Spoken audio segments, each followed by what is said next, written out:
close to 6. Are you ready? Good evening. Today is December the 8th, 2025. This is the meeting of the Floresville County Development. My name is Ray Lambert. Status of quorum, we have Interim City Manager Monica Luis. We have Finance Director Cindy Stern. We have Assistant Executive Director Charlotte Jimenez Nelson. We have FEDC aide Michelle Tackett. We have Director Angela Turner and Director Bernadette Herrera. Welcome, that's our new member. We have Ryan Shoemaker, Ben Lambert. We have Daniel Sutton, who's our attorney. We have Randy Brewer, our Vice President, and Rachel Pepper.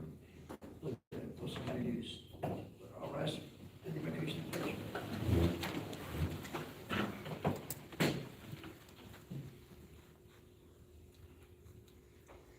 Lord, as we gather today at this meeting, we ask that you will be in our midst. Help us to make decisions that will be pleasing to you. Help us to be able to discuss the matters at hand in a reasonable way, and to be willing to give up having our own way. God, let this meeting be productive, and as should be the case in all areas of our lives, help us to keep you at the forefront of our minds as we do the work set before us. Amen. Allegiance to the flag of the United States of America and to the republic for which it stands, one nation, under God, indivisible, with liberty and justice for all. I honor the Texas flag. I pledge allegiance to thee, Texas, one state, under God, one and indivisible. Thank you.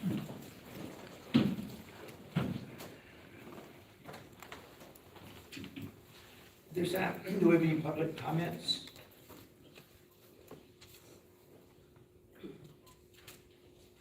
Very well. Moving on to item number 6, revision discussion, Floresville Chamber of Commerce update. Hey, Judge.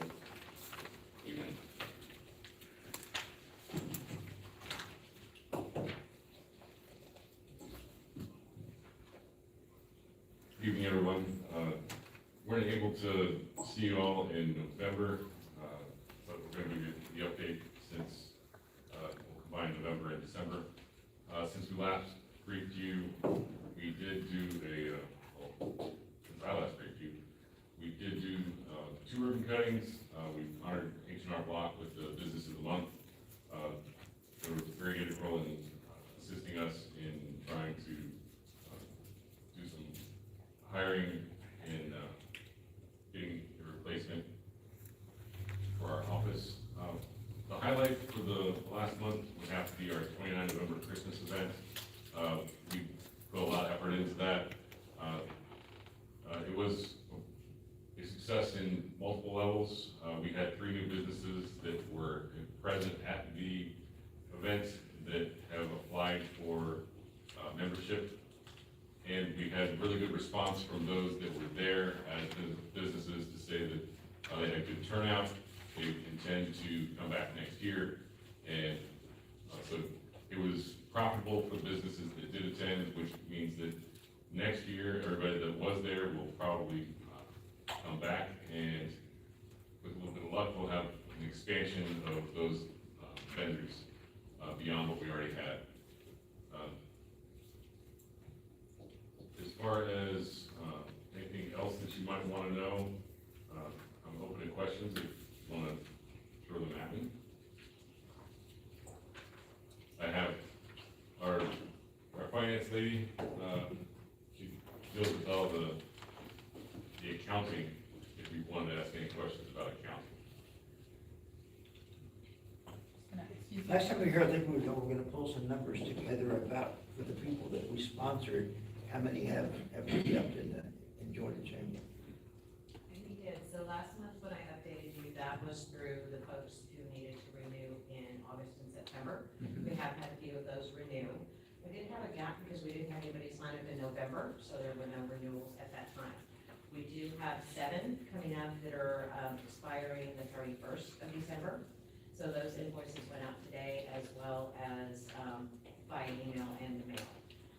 So several of those are participating participating in the Shop Local ad, which I don't know if you guys have seen those in the paper, but that has been a huge, hit for us. It's a whole half page? It's quarter page. Quarter page, and we're putting 15 businesses, a week in there. So everybody's getting at least one shot at those, and that has been, really well received. I do know that last meeting we spoke about tabling the MOU until maybe some more of these numbers come through. I think it was mentioned maybe June-ish of next year. So I do have a follow-up question for you guys on that, especially for the newer members who were not here through the first two MOUs. The purpose of us starting that was, and Charlotte was here during that time, I've been through all those meetings with her. At the time this was developed, the EDC did its own ribbon cuttings for new businesses, and the chamber strictly did ribbon cuttings for people who joined the chamber. So it was confusing to the public as to who was hosting. It was a burden on the EDC to get it put together and get out there. So part of the reason for this from the very beginning was so that there was one group of people doing ribbon cuttings for everybody. So the purpose of the free complimentary membership was to get them on board with the chamber and us solely doing all the ribbon cuttings. Now, large groundbreakings were still performed by the EDC. So my follow-up question to our meeting last time is during this interim period, if we have a new business and we've signed up 5 in the last month as paying members, during this interim process, is somebody that comes new into the city that maybe doesn't want to join the chamber quite yet, are they not going to get a ribbon cutting until we revisit the MOU? You know, I think we welcome the businesses, we'd like them to join the chamber, but more importantly, we want the businesses here. In my opinion. Yeah, if they decide that they don't want to join the chamber, we can host the ribbon cuttings, that would not be an issue. Okay. I would just need to know who has been approached, because, there are several new businesses that I would like, to Absolutely. get advertised and marketed. But I can send you a list or send it to John. If you want to, send it to John and then copy me also so I can follow up. Okay. Because my concern with that, especially, a smaller business Mhm. with their startup costs and everything, I know that Right. free 1 year was good for them at a time where they're kind of strapped but would like to join. So Sure. just want to make sure that we're not losing those people Right. And in that between. can be just a communication between the chamber and us, make sure that. I do think we need to get some better, coordination between the chamber and FEDC as far as in the city as well, as far as ribbon cuttings and what's happening when, who, what, when, because so many times it's the last hour, the last second. People think everybody knows, but they don't. Absolutely, and I don't know how to do that. We put all of ours out through Constant Contact, which if you're not on Constant Contact, please let John know at the chamber, and we can get you guys added. And then we also post them on Facebook. Now, we do have one this Friday out at, I'm sorry, it's not a ribbon cutting. It is a Business of the Month presentation at Cuevas Pinatas, and I believe that's Friday at noon. I've asked John to email Monica and to email Charlotte both so that y'all are aware of those. Yeah, I think it would work if you would just email her as soon as something happens, Sure. and she'll take care of us. Okay, And she'll also communicate, I think, with the city as well. okay, so send it directly to Charlotte. Please, Okay. or Michelle, either one can do it.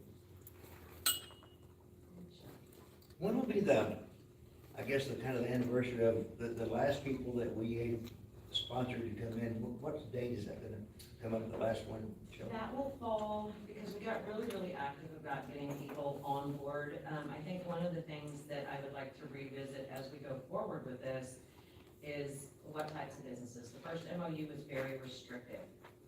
Had to be a brick and mortar, had to be within the city limits. The second MOU expanded it quite a bit. But I think some businesses just came on to get free membership and it kind of fell by the wayside. I would like to focus it more on new business rather than any business that's new to the chamber again. So December, January, February, we're gonna have quite a few that are rolling around, and I can update that list and send it to Charlotte. But I wanna say the very last payouts that we did on those, I wanna say August timeframe. Because that's when we had run out of the funds and we comped. Yeah, right, comped maybe the the end other of ones. July, maybe the end of July. think the bulk of it will pretty much wrap up by February? We have a pretty good idea of who's coming back, who's not? We'll have a better idea. I don't feel like saying it can be concrete yet, because we did have some more join during the summer. One of the things we're trying to do with this, Shop Local campaign is to give more incentive for them to renew. Because some of the people that we have as members are so small that they really don't have the opportunity to have, an advertising budget. So for them to see their name in their business, on the inside of the front page of the paper, that's where, we purchased the quarter page on the inside of the first page. So on page 2, it's the Floresville Chamber of Commerce Shop Local campaign, and so we're advertising 15 a week. We're going to get through everybody, and we have pushed it out through Constant Contact that, and this is a member benefit. So we added another letter from the administration of the chamber to show them that, hey, this is a benefit, and if you have anything that you'd like to advertise there besides just your name and phone number and your address, make sure you stay in contact with us. And it is getting us in better communication with our members. Several of them are very excited about the prospect of being advertised because they had never done it.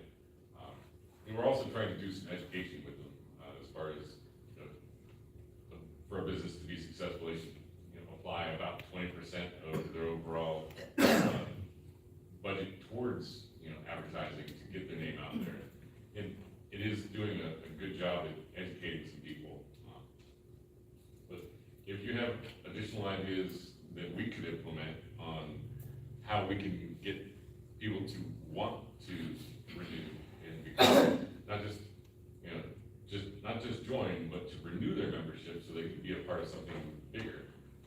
My goal has been to try to grow us by about 15% is what we had when I took over since April, and we are growing. So I feel that we are reaching some goals that we had set as a group. We're getting together later this month to do our annual budget meeting, and that's where it's kind of in a state of flux, is that doing something like the advertising campaign, it takes us about 25% of our budget, because we're, by comparison to the FEDC, we're on a much smaller budget, but we're trying to do as much as we can with what we have. There's an opportunity for collaboration with the Shop Local campaign on your webpage, and then our Blue Dot program. Mm-hmm. So that's something we can definitely collaborate on to post on your site. Okay. That's a huge incentive for your small business owners and for the shoppers. I know that some of our members are advertising the Blue Dot campaign at their checkouts, but I don't think that we have a lot of them, but I'd say probably 30%, roughly, just a full number, roughly 30% of our membership has been signed up for the Blue Dot program. So I just made a note, and I think that we could probably do that. The other thing that we're trying to do is make sure that we generate more clicks and more traffic towards our website, because we have made drastic improvements on our website to organize and make sure that businesses are featured. So they are searchable and categorized. I'm looking for a plumber. Okay, you have to sort through and understand beforehand, but now it's, hey, there's 3 plumbers in town that are members of the chamber, and you can make those phone calls from there, right there. Everything that goes out as far as digital correspondence from us now has a link to our website. Anything that you might get from John Hyman, he now has it embedded at the bottom. And so everything is trying to drive traffic back to our website, which in turn gets people to have more clicks. Our marketing manager, Ms. Koloshi, she's shown the stats for us, and we have steadily increased our clicks. So the number of clicks and the amount of time they spend on the page has gone from being like a minute and a half to over 5 minutes. So people are there, they're looking around, and they're finding what they want, and so that's definitely a positive. There's a lot of avenues of different communication, things that aren't even managed by the city or by the chamber. Lots of opportunity here to even just create an AI chatbot that says, I'm looking for a plumber, and it brings up that list. The potential is there, so we can pull them away from like Floresville Social or pages that aren't managed by Right. those of us in the business to direct that traffic to the right place. And I also wanted to add, along with y'all's Shop Local, and we'd love to help promote that, we're also taking a page from a couple of other pretty successful chambers that I've been involved in, and we are we're in the works of launching a member-to-member discount program amongst chamber members. So, you know, if you have ABC Construction, you might give me a free consultation or a free bid. I might give you a free consultation at my business. So we're looking at launching a member-to-member discount program as well. Those have been pretty successful in gaining traction with a lot of chambers. And unfortunately, it's hard work to keep a chamber going right now. Our friends in Pleasanton have just lost theirs, and Close down. sadly, Look by their sign from them. and we're wanting to make sure that Additional sign. that's on the wish list. How many active members do you have that have subscriptions and? Right now, we're at about 112. And that's, year after COVID, we were down to about 45. So that's where we've built back up after that. This time last year, I think we were at 87. So, yeah, we've definitely been on the increase as far as membership goes. And what was the number of vendors that you all had attend? We sold a total of 44 spaces and 4 food vendor spots. And some of those were double spaces, so I'm gonna say probably all in all, 40 to 42 vendors, which was up from last year. And we are currently sending out a survey to all those vendors like we did last year to get their feedback and insight. And this year we've included a space for them to give us an anonymous roundabout amount that they may have taken in from that event, just to kind of see what kind of foot traffic and if it's profitable for them as well. And is there an incentive for your members to get like a discount on their slot or something to attend this? Absolutely, we have a different price for non-chamber members than we do for chamber members on every event that we hold. And see, so this last event, and I'm just asking questions to get information. How many of your members did attend? Not the non-members, but the actual members that got the discount? On the Christmas one, it's not as much because a lot of our members are downtown and they're open for that event anyways.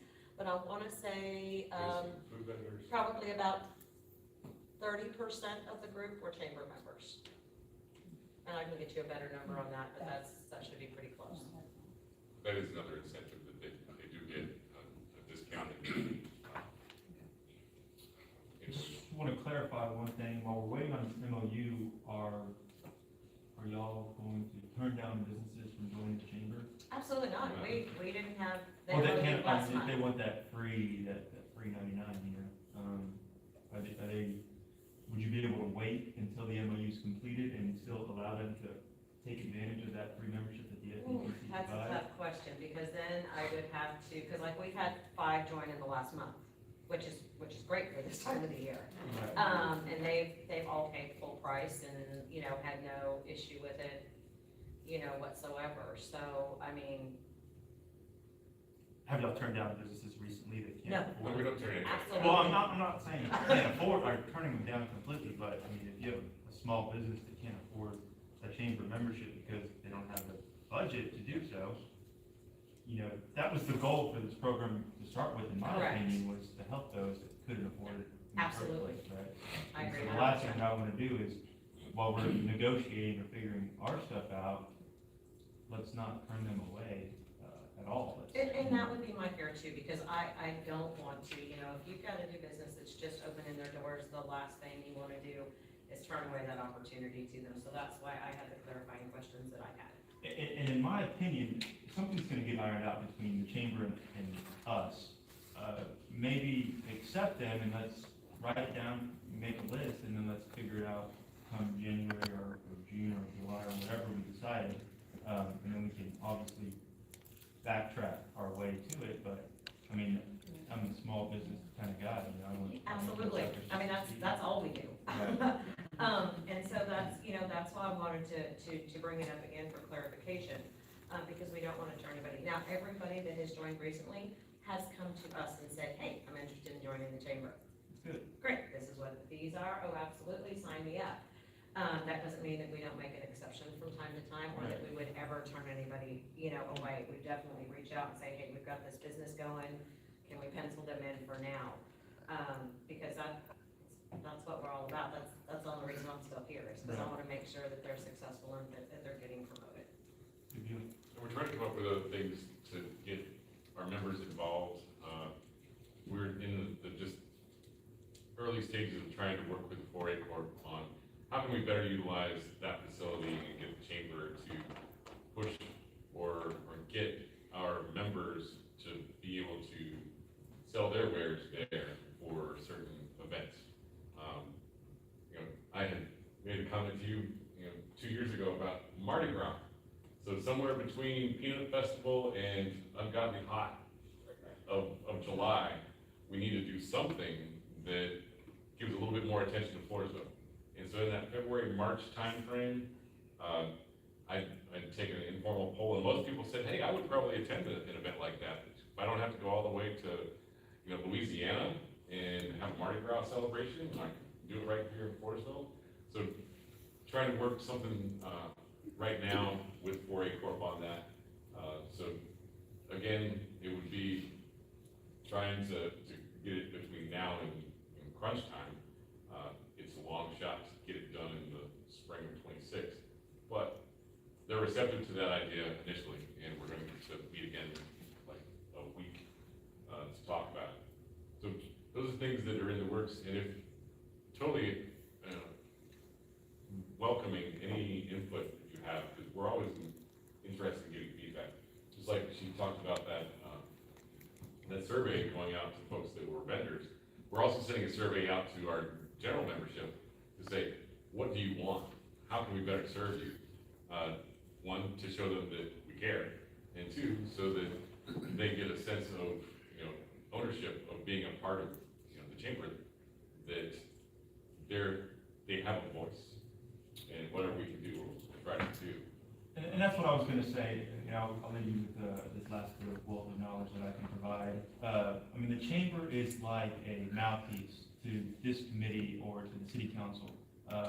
It is my understanding that Chamber of Commerce in San Antonio had a lot to do with Project Marvel, moving the San Antonio Spurs downtown.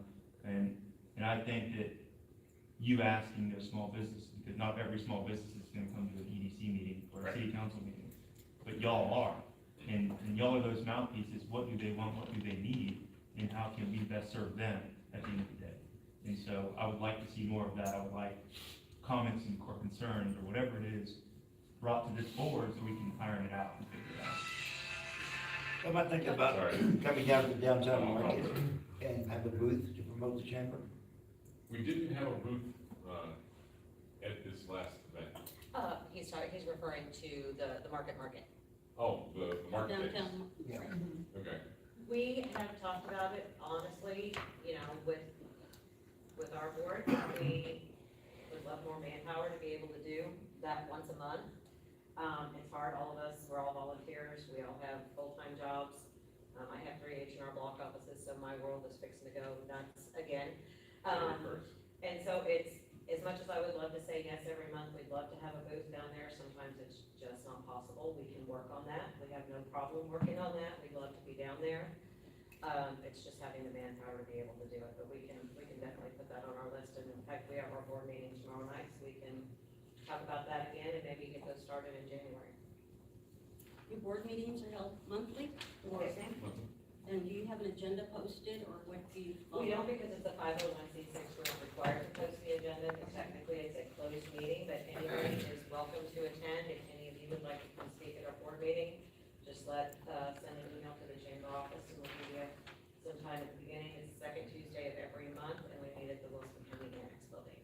Is it open to the chamber members, or are they invited to them? We've opened it and nobody shows up. Nobody ever shows. Okay. We do occasionally have guests that We will. want to come talk to the directors, but they're not members. Those are people that, have outside interests of, hey, we're considering, doing this, what's it like, so they come with questions mostly. Or somebody trying to sell us copiers. That's it. Okay. Well, thank you very much. Anybody have any questions? Absolutely, thank you guys. Moving on to the next item, the Open Rewards Promotion and Small Business Saturday Marketing Campaign. Yes, so I had Krista assist with the Blue Dot Open Rewards marketing campaign post on our Facebook page, and also we have Instagram, which is connected to Facebook. And she helped promote our Blue Dot Open Rewards program, as well as promoting Small Business Saturday, which was on November 29th. And she gained a lot of traffic based on her statistics. I apologize, she got this to me today and I haven't looked at it closely, but she provided the social media performance on both of those incidents, and we have a lot of interest on, from the businesses regarding the Shop Local program and Open Rewards.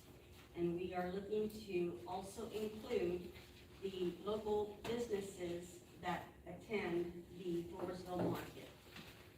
So if it's a business from Floresville, we'll be able to add them to the business portal and advertise that they are on the Open Rewards program, and the shoppers that attend and purchase can gain rewards that way from them as well. So there's a lot of great feedback on the Blue Dot Open Rewards program. Any questions for Charlotte? Very well, thank you. Moving on to item 7. Consent agenda, the following matters are considered routine by the Florida Economic Development Corporation and will be enacted by one motion. There will not be a separate discussion on these items unless requested by a board member. In which event, that item will be removed from the consent agenda and discussed after the consent agenda. And let's go ahead and just do our financials first, please. The financials in your packet are for November of 2025. The top portion there are the revenues, and again, this is November 2025. So for the sales tax collected, year to date, we've collected $212,062. For total revenues, we have collected $218,062.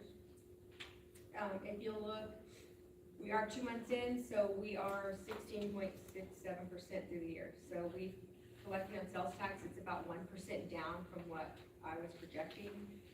But if you look at the second page, year over year, where we were last year, it's up 1.3%. So it's probably gonna flatten out. We'll be on target, nothing that I'm worried about. Expense-wise, for expenses through November, we've spent $78,963 for, leaving us in the positive of $139,099.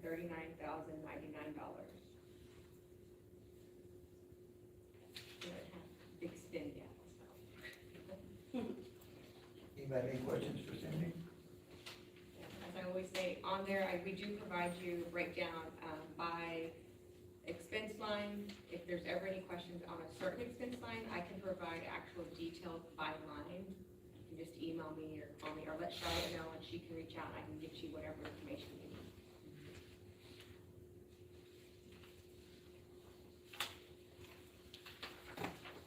Very well, thank you. Y'all want to glance at your minutes from last meeting?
When someone's ready, I would entertain a motion for both items 7A and 7B at one time, please. I'll make the motion to approve the regular meeting minutes for November 10th, along with the financial statements for November 2025. Have a motion by Angela. Second. Second by Ben. All in favor, please raise your right hand. All opposed? 4, 1 abstain. Thank you.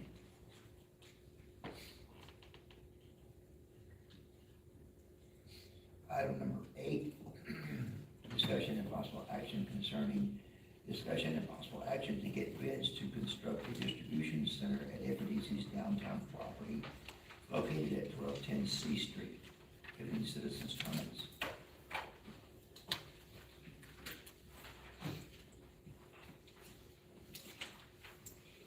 Very well. You want to talk about this, Shorty, please? I want to mention that I did reach out to Success Engineering, and he's gonna come out tomorrow and look at the property and see if it's a feasible area to do something like this.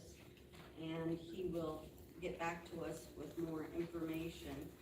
This is just an idea of the proposed location, but once he comes out and looks at it, we'll be able to provide you more information. And if we need to proceed with an architect's design, he can also propose somebody that he works with, as he did when we worked with him on the rodeo arena. He does have those contacts, so I do like working with Jess. He's quick to respond, and he's also, Where we're at with this, if the board elects to move forward with it and cut the chase, the food pantry is having to move from our present location. And I don't think any of us want to see them move out toward the show barn. People that are here don't have the availability to get that far out.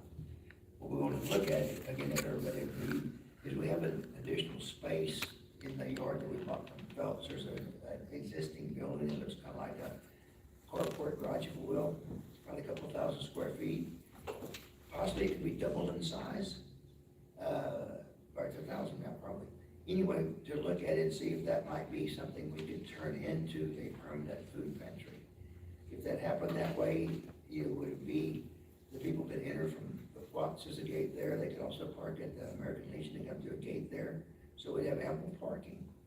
Be a secure area because it has a high fence, so something to really think about. I don't have a clue what it would cost, I don't think anybody else does, so right now it's just, I guess, a mission. If it's something y'all are interested in, we'd like to move forward in getting some kind of prices of what it would cost to do something like that if we chose to do it.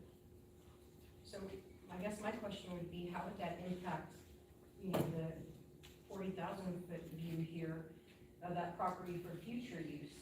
Yeah. How is it gonna impact future use of that property? Like if we turn that into a permanent location for the, It wouldn't, because if you think about where it's at, it's in the corner by the tennis courts, it's nothing more than a carport. Basically, if we closed it in and made it twice the size, it won't impact the other property whatsoever. okay, so then like during Peanut Festival, they continue to utilize that space, Everything, it'll yeah. just be closed up, still Yeah. open in the area? You Okay. get it fenced or whatever, it won't use up any, it would cause us zero problems. Got it. Any other questions, anybody?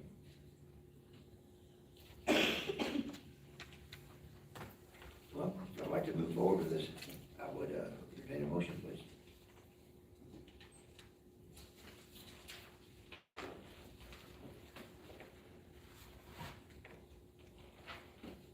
And this is the motion just to get bids, correct?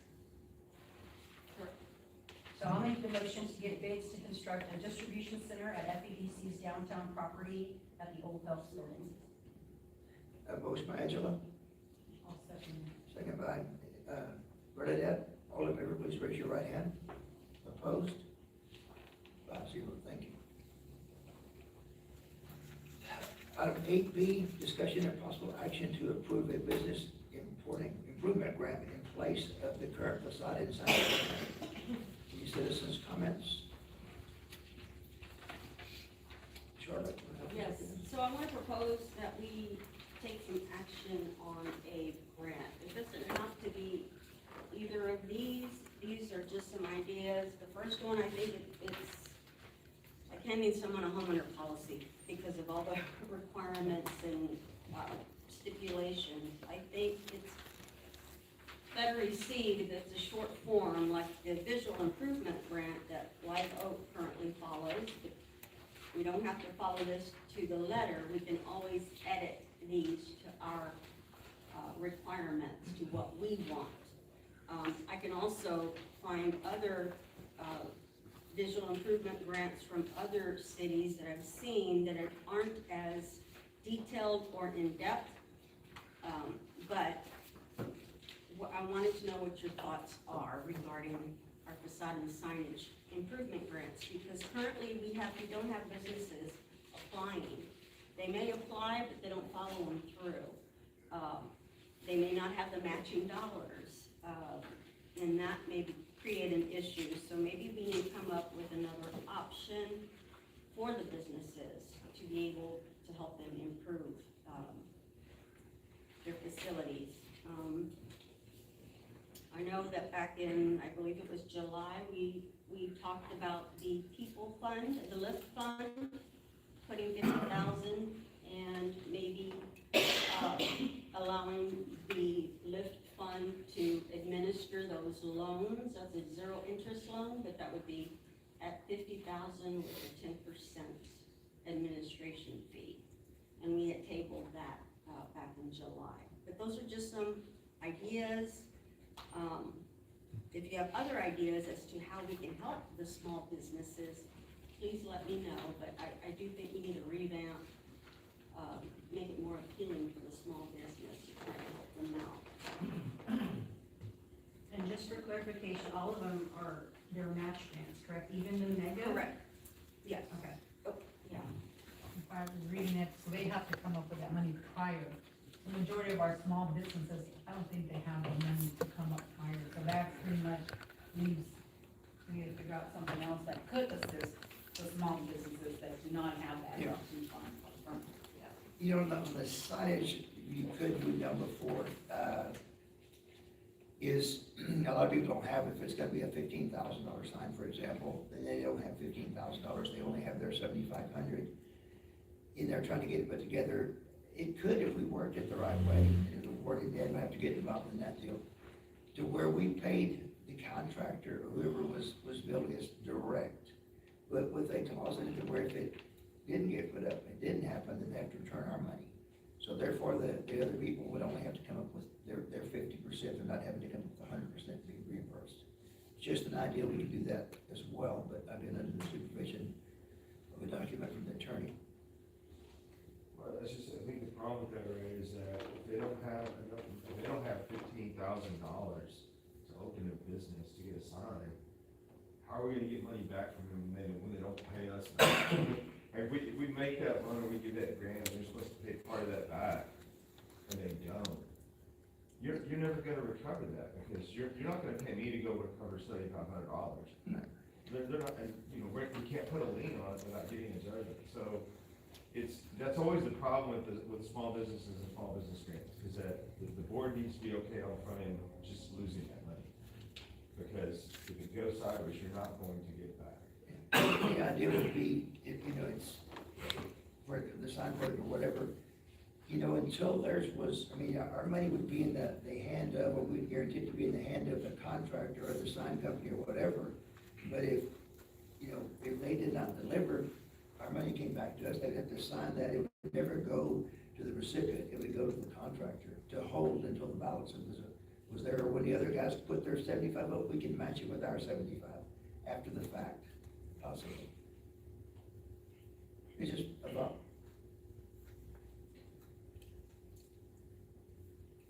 But I do agree with you, you know, there's, you know, if you're expecting to get it paid back, that's not gonna happen.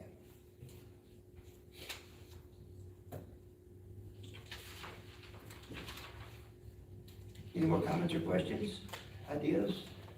You want me to look for more improvement grants maybe, and? I like it, see what- I think that, you know, the 50%, I mean, maybe that's what needs to be structured a bit, because, you know, not everybody, like, you know, everybody said, Mhm. they can't come up with $15,000 out of their pocket. That's what they're having to do right now for a 15,000, or for a sign, right? I think what Bernadette was trying to say is that the businesses can't afford a $15,000 check right away, but maybe they can afford a $7,500 check. Now, and I think what we're trying to figure out is how can we safely secure our money, that if we were to pay the $7,500, that we are guaranteed either a sign to be built, or we get our money back. And I think what the attorney was trying to say is that it's gonna cost more money to get the $7,500 back than it is to gamble. I think we're in good. We have to look for ideas, or think about ideas, how to safeguard that. And I don't think anything today that you can. I think, with the safeguard, it would be that you have a deal with the contractor, whoever it was, once the business owner put down their 7,500 or their 3,000, that we would match our 3,000 beside it. But in his hands, if it has to be constructed. That way you're not ever, the money's not, it's either in your hand or it's gonna be in the contractor's hand, it's never in the recipient's hand. Charles' comments about, how detailed those forms are, we put that program together for Live Oak. Right. The reason why they're so detailed with small businesses is because small businesses are notoriously undercapitalized.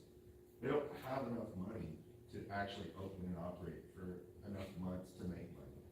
And so the reason why it's structured like that is to make them answer the hard questions up front and be honest about what they're really trying to accomplish and what they're really trying to do, so that EDC can actually give them assistance on putting together a better business plan 9 times out of 10, because they don't have that when they come asking for money. You're spot on with that, for sure. And in terms of the packet, infographic, absolutely, I would never want to fill this out. This draws my attention, so maybe can Krista help us to design the layout of the application? And then, once we have that ready, send it over to the chamber, let them share that information to our businesses as well, so that way we can get the word out. Because, I know a lot of businesses who have no clue this even exists. Right. Or could we restructure to where, the business pays, because right now they have to pay 100%, but we reimburse them 50. What if they paid the first 50, like half, like the deposit, then brought you all the information, and then we paid the other 50, so the balance? Rather than opposite of what we paid it, and what if they didn't, they bring it in to 50. Yeah, they have to put the 50 up front. That's their commitment. I don't know if that's an option. That's an option. You have to have a performance agreement to callback if you're gonna do that, by law. And so the reason why it's been done as a reimbursement is because then they've already fully performed. And so you're just reimbursing their money. So there is no callback, because the whole project is already completed. They've already paid and done what they're supposed to do to be reimbursed. You can do it the other way, that's fine. It's gonna put more paperwork back on the staff, because now you have to track that, make sure they do what they said they're going to do, so you don't have to call that money back.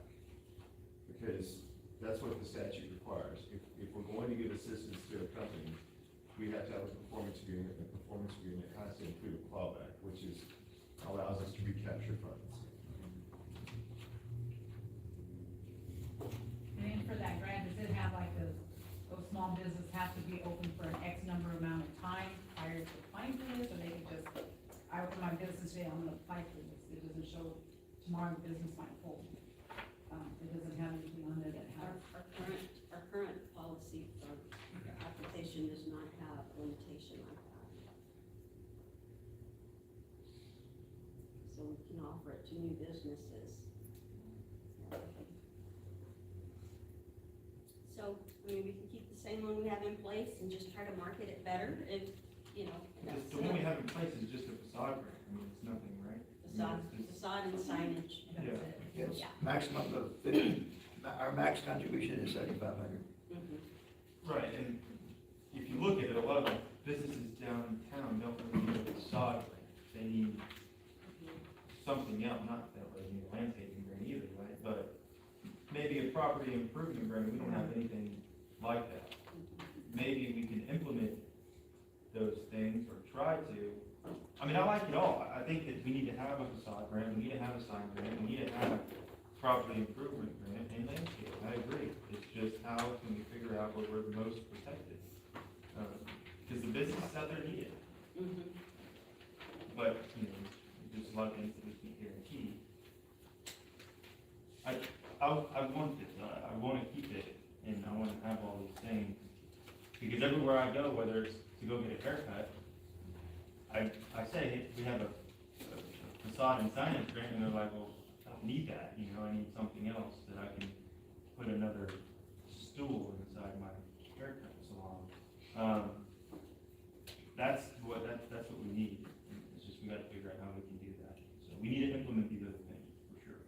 We need to improve the aesthetic, because that's like, people go to Livonia and they're like, look at the silos, this is what Floresville needs to do. Well, small businesses need to have an opportunity too, like here's one on the Live Oak dumpster enclosure. When I go to Sadico, I'd love to see those dumpsters enclosed properly and not about to where I'm stepping in to go eat. So we do need to expand. I like their options. They have 9 different headings or, you know, buckets that you can pull money for.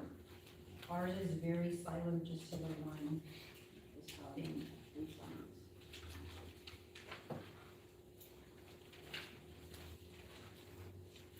So then what would next steps be to revamp this? Do we need a working group? Do we need, The visual improvement, which one? well, just to have, like, make it bigger than just the facade?